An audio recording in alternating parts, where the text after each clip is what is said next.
vamos trazer aqui uma discussão do terceiro pilar, que é o pilar da separação Estado-religião, né?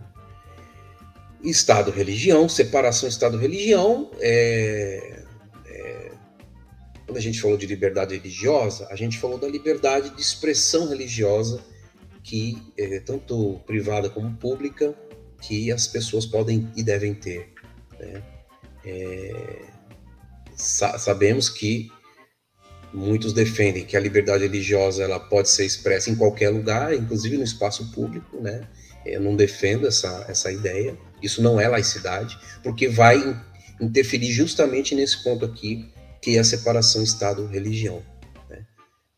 Então, essa é uma premissa, né? A separação do Estado-religião não é só uma formalidade, tipo assim, não tá mais da moda a religião colaborar com o governo. Não é isso, né? Nós estamos falando, como eu apresento em vários, como discuto em vários vídeos aqui do canal, nós estamos falando de um estabelecimento de um modelo de sociedade. O modelo de sociedade que nós vivemos hoje é baseado na separação Estado-religião, né? Que tem uma herança aqui para o Brasil, né? Com uma influência forte dos Estados Unidos, né, pelo modelo em si da laicidade, e também da França. Ali tem uma mescla, enfim, não vou tocar muito nesse ponto, não.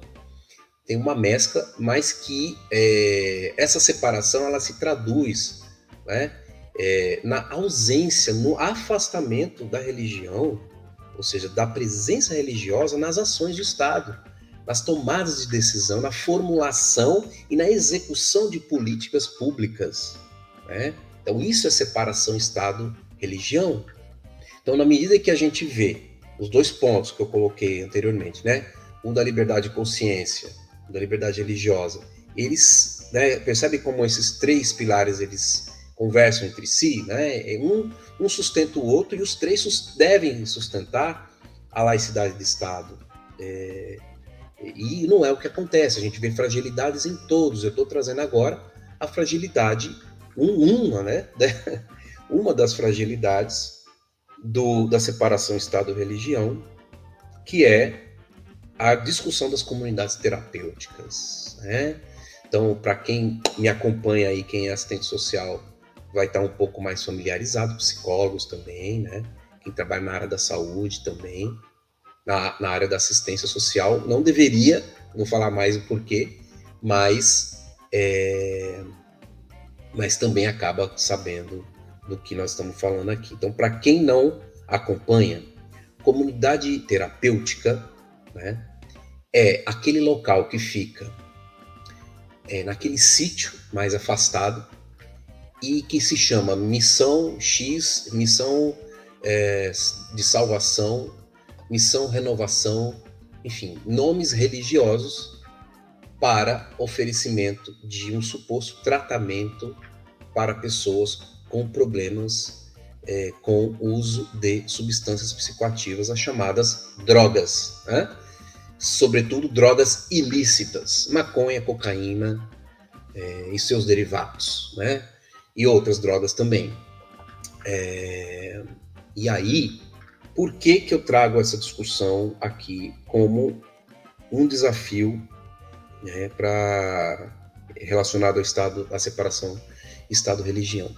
Porque as comunidades terapêuticas, gente, até mais ou menos ali do ano de 2005, que se você for ver, casa com o crescimento da bancada evangélica no Congresso, certo?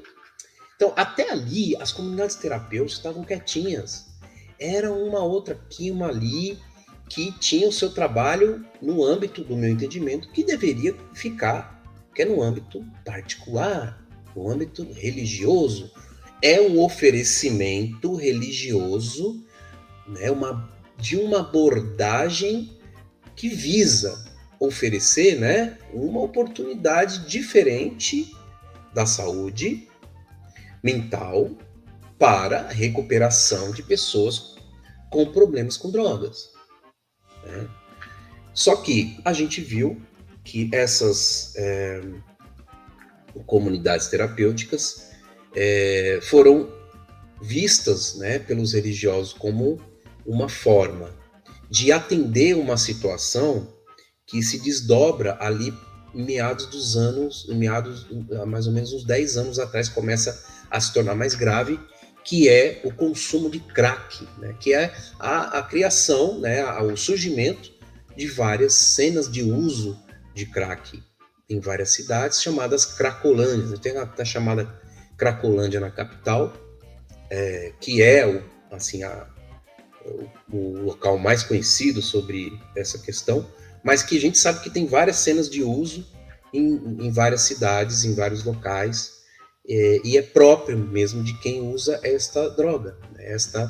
esta derivação da cocaína, que o crack é uma derivação da cocaína.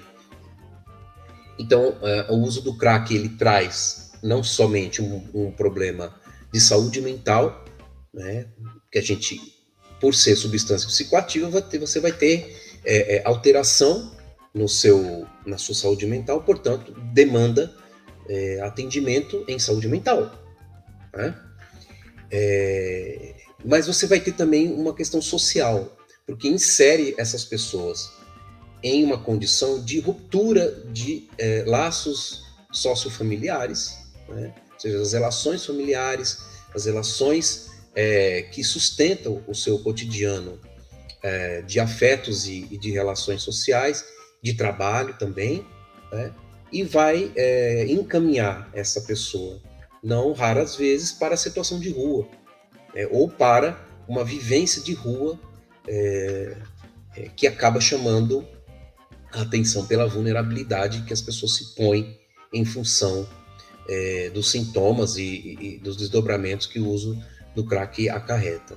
Acaba que as comunidades terapêuticas são alçadas como uma forma de atenuar, porque, mais uma vez, ao invés de oferecer, né, mais uma vez, por quê? Porque as comunidades terapêuticas, no meu entendimento, é um retorno à legitimação do pensamento manicomial. O que é o pensamento manicomial? O pensamento de tirar as pessoas de circulação, de interná-las à força para que elas se tratem, né? Esse é o pensamento manicomial. Então, acaba que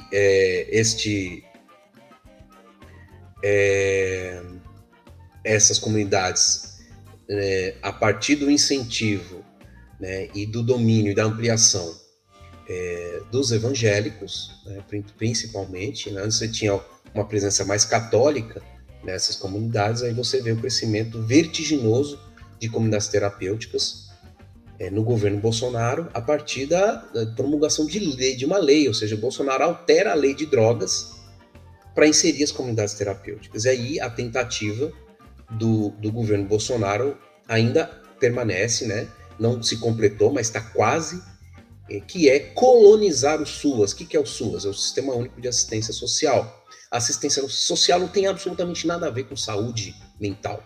Nada. Né? Quem tem problema com droga e não sabe para onde ir, deve procurar a saúde, o SUS. E o SUS vai encaminhar essa pessoa para o tratamento que hoje é preconizado pela política de saúde mental, né, prevista pelo SUS, que se traduz hoje principalmente na efetivação de um serviço chamado CAPS, né, Centro de Atenção Psicossocial, que para o atendimento dessas pessoas vai ter o CAPS AD, né? Mas não precisamos fazer nem questão de ter CAPS AD, né? Basta só citar aqui o SUS, ou seja, as comunidades terapêuticas percebendo, né, ou seja, os defensores, né, percebendo que não teriam como avançar para cima do SUS para ocupar o lugar do CAPS, né, porque já está consolidado como política pública e tem a sua legitimidade e tem a sua estrutura toda montada, vai para a assistência social, né? Vai se oferecer como uma proposta de acolhida das pessoas que estão em contexto de cena de uso, portanto na rua, ou propriamente em situação de rua e também em cena de uso, e oferecer para elas uma abordagem alternativa, né? E o governo quer fazer com que essa abordagem não deixe de ser alternativa e passe a compor política pública. Ou seja, é o Estado rasgando, né, a preconização da separação Estado-religião.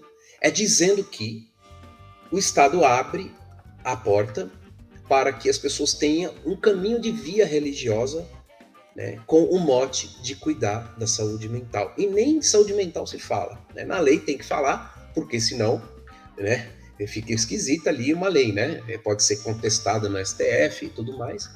Mas aí isso faz com que outros monstrengos apareçam, né? Esses tempos atrás aí, nós vimos uma lei do estado de Goiás, né? Acho que é do Ronaldo Caiado, né? O governador, em que ele diz que o Estado, a lei, ela regulamenta, né, o oferecimento de serviços religiosos pelo Estado. O Estado, portanto, tem que elencar os serviços religiosos e oferecer para a população. E aí, qual é o objetivo? Né? O objetivo é o bem-estar, o objetivo é os cuidados da saúde. Né? E qual é a porta de entrada? A assistência social. Por quê? Porque é a política que está mais próxima das pessoas, das famílias em vulnerabilidade social. Então, a lógica das comunidades terapêuticas, portanto, que compõem também um braço, né, do projeto de poder dos religiosos fundamentalistas no Brasil, né, atira para dois lados e acerta nos dois. Atira no SUS na medida em que tira recursos da política de saúde mental, né? Desmontou o CONED, que é o CONAD, que é a Comissão Nacional de Álcool e Drogas, né? de política de drogas, quer dizer. Retirou as entidades de representação, inclusive da minha profissão, da psicologia, né? Assim falou, tchau, não quero mais saber da opinião de vocês. E aí colocou no lugar um organismo chamado Senapred, né? Secretaria Nacional de Prevenção de Drogas. Né? Qual que é o objetivo da Senapred? Organizar as comunidades terapêuticas, como prevenção. E aí, quando você vai ver o que significa prevenção para as comunidades terapêuticas, significa o quê? Se aproximar da pessoa, né, pela via do Estado, financiado pelo Estado, e oferecer para ela uma abordagem religiosa, ao invés de uma abordagem científica baseada, né, em fundamentação científica da medicina e de outras áreas do conhecimento da área da saúde. Ou seja, e a outra frente é colonizar o SUAS, porque a gente vê em vários municípios o que está acontecendo. A comunidade terapêutica se estabelece, ela passa a abordar as pessoas na rua como sempre abordou. Né?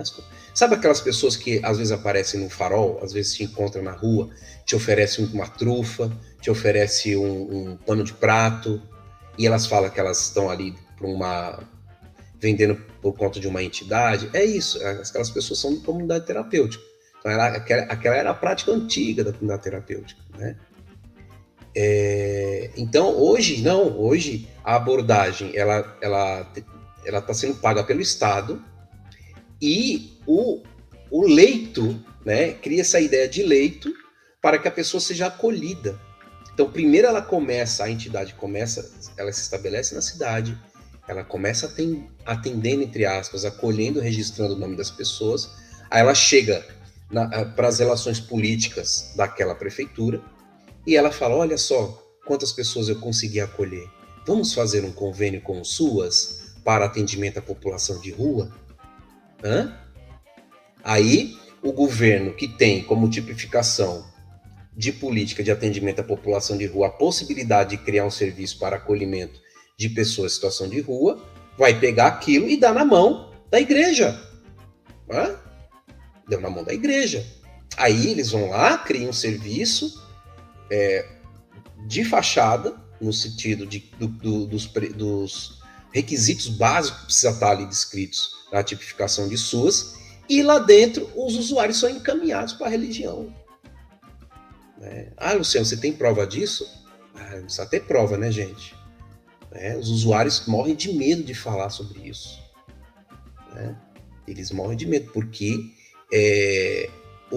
a abordagem não mudou. A abordagem nas comunidades terapêuticas é a mesma. Qual é? A colocação de forma arbitrária da religião como parâmetro de cura, entre aspas, né? Suposta cura, pela abstinência. Né?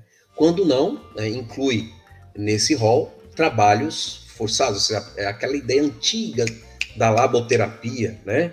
Onde a pessoa teria que ficar lá carpinando, sabe, ao sol do meio-dia, para ela suar, e aí nesse suor, né, nesse cansaço físico, ela ia mandar toda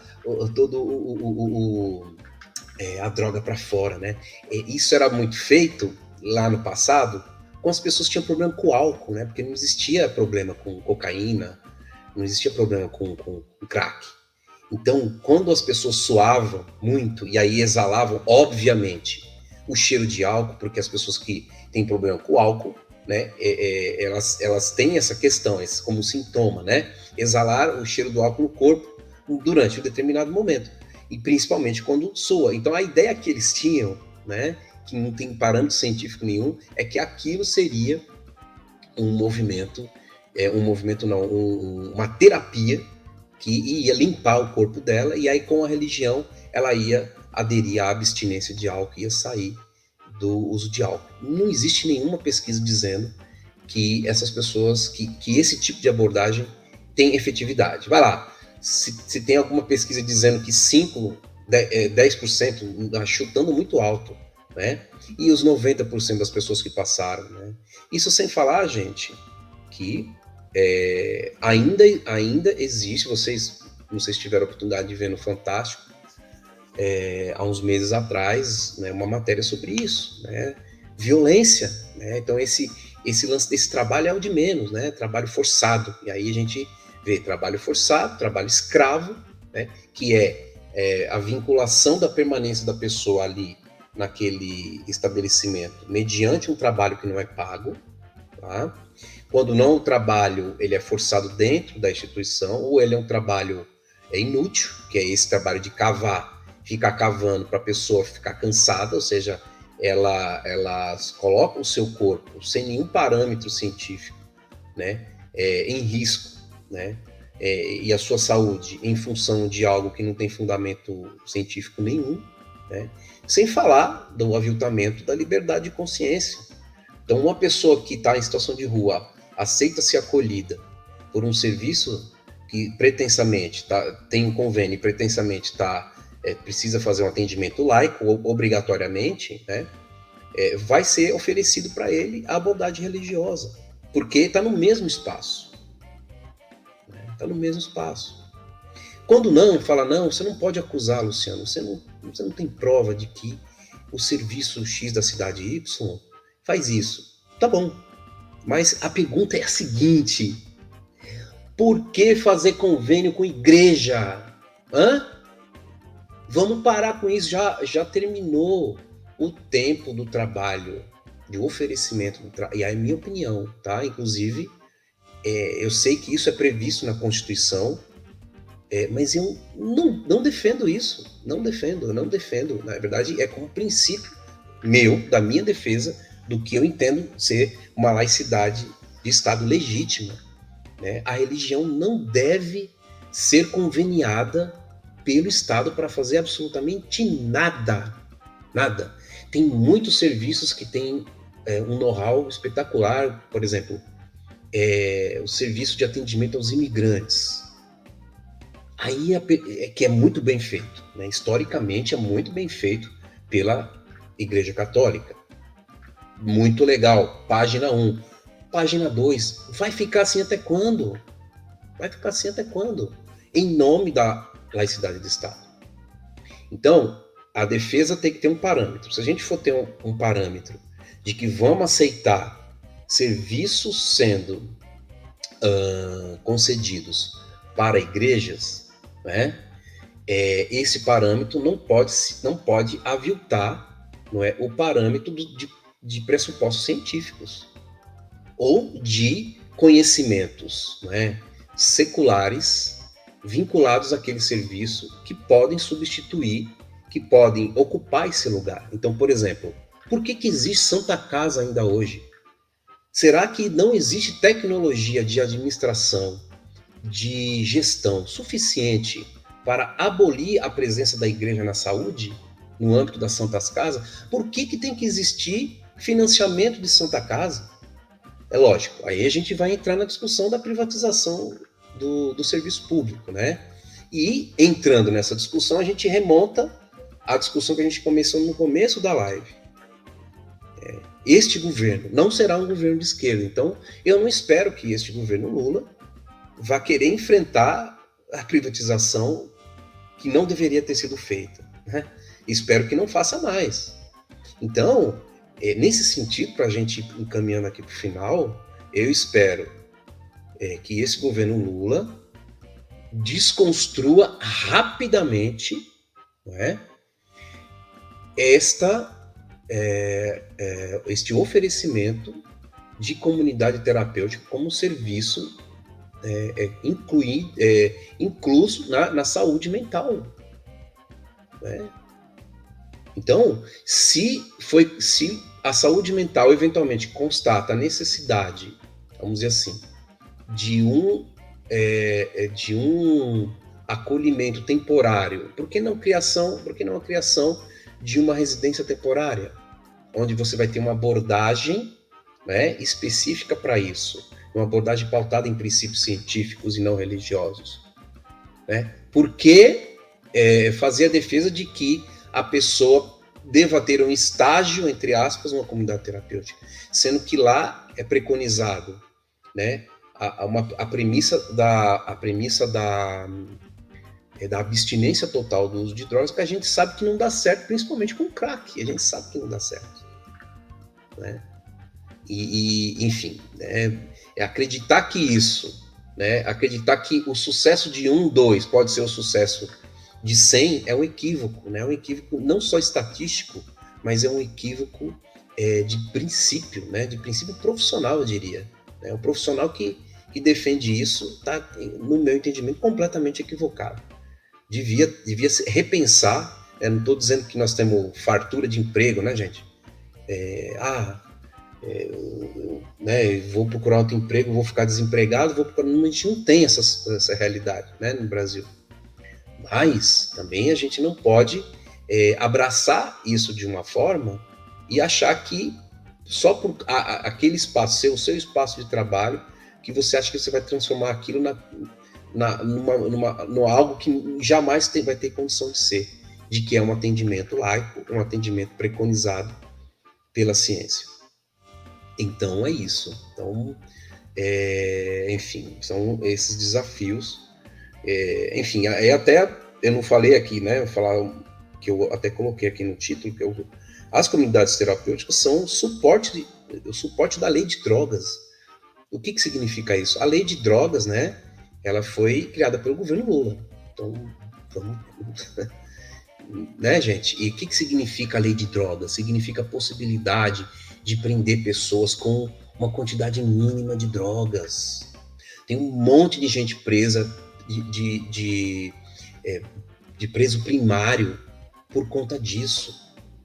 Né? Estados Unidos está revendo agora, porque percebeu que errou. Aí nós estamos extremamente atrasados. Por quê? Porque faz sentido um país, né, subdesenvolvido, né, ou que não quer se desenvolver, isso é também outra discussão, né, para que lado quer se desenvolver, se sustente essa lógica, pelo interesse da manutenção do mercado paralelo, do mercado de tráfico de drogas. Isso sustenta muita gente, né, gente? Vamos lá. Tráfico de drogas puxa outros tipos de crimes, né? Tráfico de pessoas, tráfico de armas. Então, não estamos falando de pouca coisa. Quando a gente fala de encarceramento em massa, que é o que proporcionou a lei de drogas, a gente está falando disso. Né? Então, as comunidades terapêuticas dão suporte. E qual é o suporte? É religioso.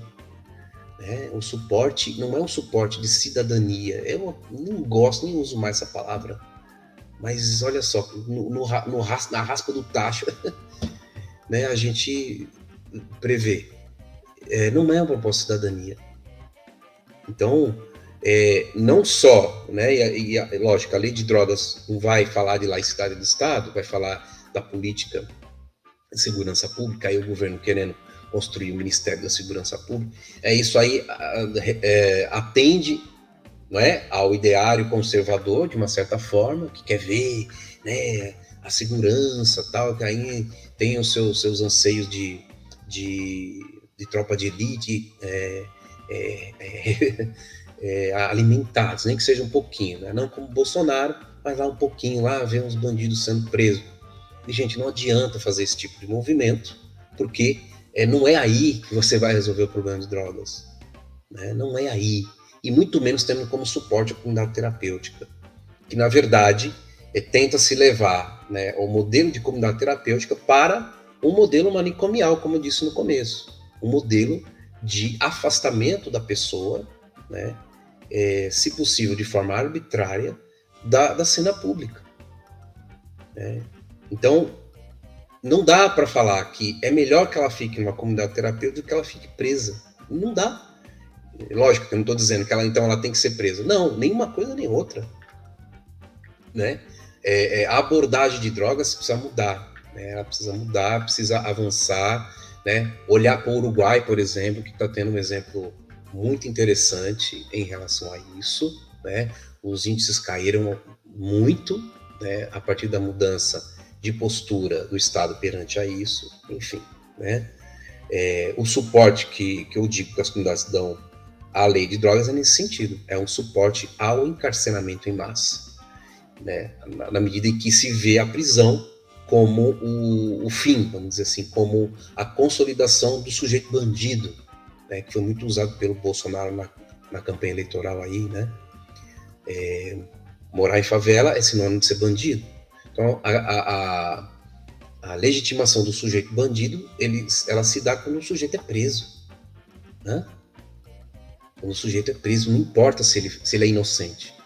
Não importa se ele estava com a droga do uso dele, que aí é um problema de saúde mental, e não um problema de crime. Não deveria, né? Mas mesmo tendo a lei de drogas, e mesmo que ele possa até não receber uma pena pesada, mas ele fica preso, gente. Ele fica preso lá 6 meses, 9 meses, gente. Pra quê? Né? Pra quê? Enfim, então é isso. Estamos aí já com 1h27.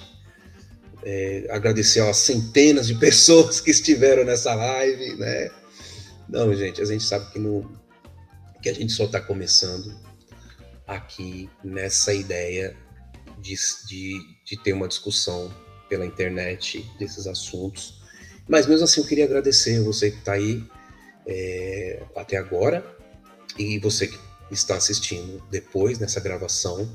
Espero que a gente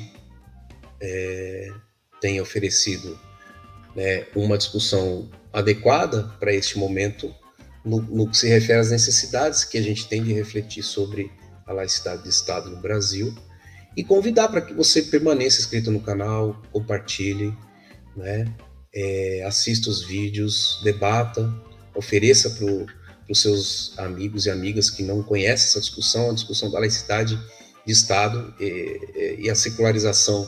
É uma discussão que não está, ela está num estágio muito inferior da cultura popular, da cultura brasileira em geral, porque duas razões, né? Nós somos um país ainda majoritariamente cristão, e quando a gente vai ver os interesses nesse sentido, lógico, uma sociedade secular, uma sociedade que se afasta da religião, não é o interesse da religião. Mas a gente quer compor esse espaço para fazer discussão de que, sim, uma sociedade é melhor quando ela tem menos influência religiosa, é melhor quando as expressões religiosas sejam livres, mas estejam no âmbito privado e não no âmbito público, e não interferindo na escolha